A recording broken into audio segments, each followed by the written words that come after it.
உங்களால என்ன பண்ண முடியுமோ நான் புது செயலாளர் நான் சொன்னேன்னா ஐயோ வேணாம் தெய்வமே. தீயவர் குலை நடுங்கன்னு பேர் வச்சிருப்பாருங்க. உண்மையிலே வன்முறை செய்யறவங்க ரவுடிஸ் அவங்கெல்லாம் செஞ்சுட்டு தைரியமா போயிடுறாங்க. ஆனா மக்கள் நாம அஞ்சுக்கிட்டே இருக்கணும். அப்படி இருக்கக்கூடாது. தப்பு செய்யறவங்க தான் இனி அஞ்சணும். இதை போன்ற படைப்புகள் படங்கள் பாடங்களாக மாறணும். தீயவர்கள் மட்டும் கொலை நடுங்கணும். குழந்தைகளுக்கு ஒரு பாதுகாப்பான உலகத்தை நாம் உருவாக்கணும்.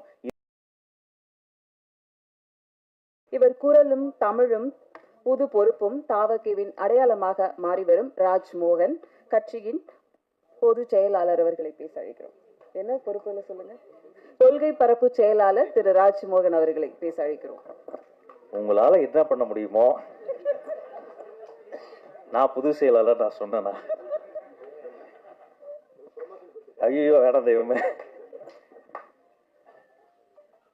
ஊடக உறவுகளுக்கும் மேடையில் இருக்கக்கூடிய பெரியவர்களுக்கும் அத்துணை பேருக்கும் வணக்கம். தனித்தனியா பேர் சொல்ல நேரம் இல்ல, தப்பா எடுத்துக்க வேண்டாம். தம்பி தங்கதுரை பேசும்போது இங்க சொன்னாரு அரசியல் பிரமுகர்கள் நிறைய பேர் வந்திருக்காங்கன்னு நம்மள சொன்னாரு.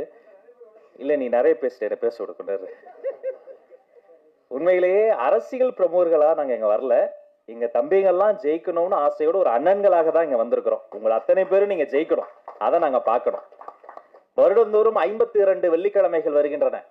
52 வெள்ளிக்கிழமையில எனக்கு ஒரு வெள்ளிக்கிழமை வந்துடாதா, நான் ஜெயிச்சிட மாட்டேனா, என் அப்பா அம்மா பாத்திர மாட்டாங்களா, என் பொண்டாட்டி புள்ள பாத்திராதா என்ற நம்பிக்கையோடு கண்ணறைய கனவுகளோடு ஓடி திரியும் சாலிகிராமத்து கனவு தொழிற்சாலை குழந்தைகளில் உருவந்தான் தினேஷ் லட்சுமணன்.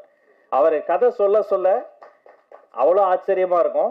நானும் அண்ணன் மணியரசு அண்ணனும் அண்ணன் அஜயன்பால் அண்ணாவும் ஒரே மேடையில் இருக்கக்கூடிய வாய்ப்பை பார்த்து சில பேர் வியந்திருப்பீங்க. அதற்கு காரணம் தினேஷ் லட்சுமணன் தான்.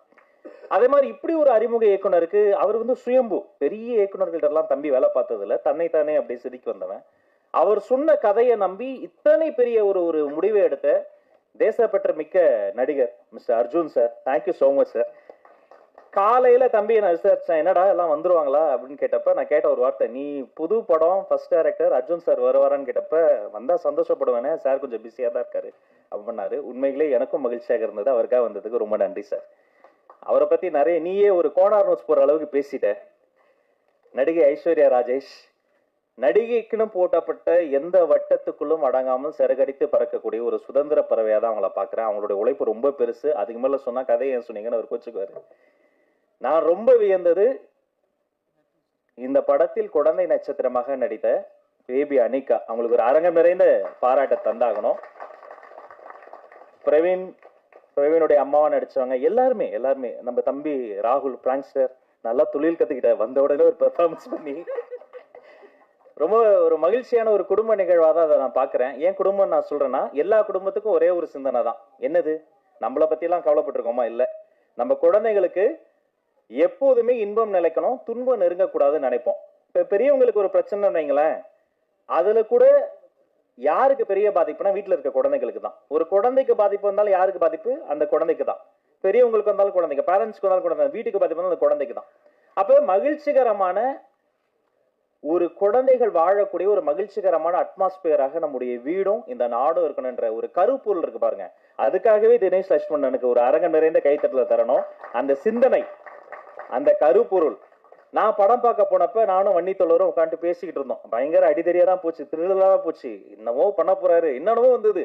அப்புறம் கொஞ்சம் போகும்போது திடீர்னு அண்ணன் வேலராமூர்த்தி அண்ணன் வந்தாரு. அப்புறம் ஐஸ்வர்யா அவங்க வந்தாங்க. அப்புறம் பிரவீன் அவருடைய கேரக்டர் ஒண்ணு போக போக வெறும் பிரீச்சியா இல்லாம அது ஒரு நூல் பிடித்ததை போல மிக செய்நேர்த்தியாக சொல்ல வேண்டியதை சொல்ல வேண்டிய அளவு சொல்லி நம்மை சிரிக்கவும் வைத்து சிந்திக்கவும் வைத்து, இசையமைப்பாளர் தொடங்கி கேமராமேன் தொடங்கி ஆர்ட் டைரக்டர்ல இருந்து ஸ்டண்ட் மாஸ்டர் அவர் வந்திருக்காரத்துல அவர்ல இருந்து இங்க நம்ம மண்ணின் மைந்தர் டைரக்டர் பிரபாகரன் பேசும் அந்த பேருக்கே உங்க மேல எங்களுக்கு காதல். இத்தனை ஒரு செய்நேர்த்தியோட ஒரு 4-5 படம் எடுத்தால் வரக்கூடிய ஒரு முதிர்ச்சி தம்பி தினேஷுக்கு இந்த வயதிலே கூடியிருப்பது மகிழ்ச்சி. இந்த படம் ஜெயிக்கணும். தீயவர் குலை நடுங்கன்னு பேர் வச்சிருப்பாருங்க. உண்மையிலே வன்முறை செய்யறவங்க ரவுடிஸ் அவங்கெல்லாம் செஞ்சுட்டு தைரியமா போயிடுறாங்க. ஆனா மக்கள் நாம அஞ்சுக்கிட்டே இருக்கணும். அப்படி இருக்கக்கூடாது. தப்பு செய்யறவங்க தான் இனி அஞ்சணும். இதை போன்ற படைப்புகள் படங்கள் பாடங்களாக மாறணும். தீயவர்கள் மட்டும் கொலை நடுங்கணும். குழந்தைகளுக்கு ஒரு பாதுகாப்பான உலகத்தை நாம் உருவாக்கணும்.